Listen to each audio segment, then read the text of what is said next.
নিজের বাড়ির গাছ থেকে আম পেড়ে আমার আচার দারুণ লাগে। আমগুলো ধুয়ে মুছে নিয়েছি, কেটে হলুদ মাখিয়ে 3 দিন শুকিয়ে নিয়েছি। তারপরে মৌরি, জিরে, ধনে আর মেথি, শুকনো লঙ্কা দিয়ে এটা ভালো করে কড়াইয়ের মধ্যে উছে নিয়ে এবার আখি গুড়টাকে জলের মধ্যে গুলে নিয়ে সেটা ইম্পিউরিটি যা আছে, বাজে জিনিস সব ছেঁকে নিয়ে সেটাকে ফুটিয়ে নিয়েছি।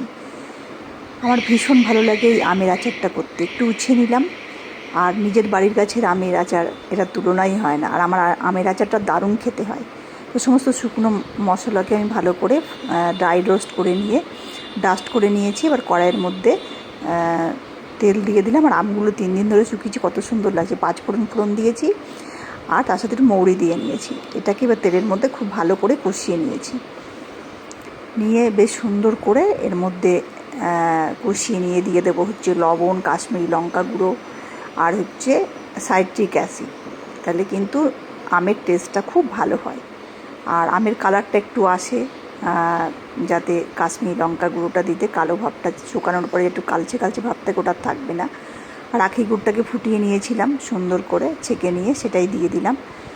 আমের আচার খুব টেস্টি হয়, আমার হাতে দারুণ হয়। আমি রেখে 1 বছর ধরে খাই। আর নিজের বাড়ির গাছের আমের আচার তো তুলনাই হয় না। নিজে পেড়ে নিজে আমের আচার করা অসাধারণ টেস্টি আমের আচার। তোমরাও এটা করে খেও, অসাধারণ। আমার টেস্টটা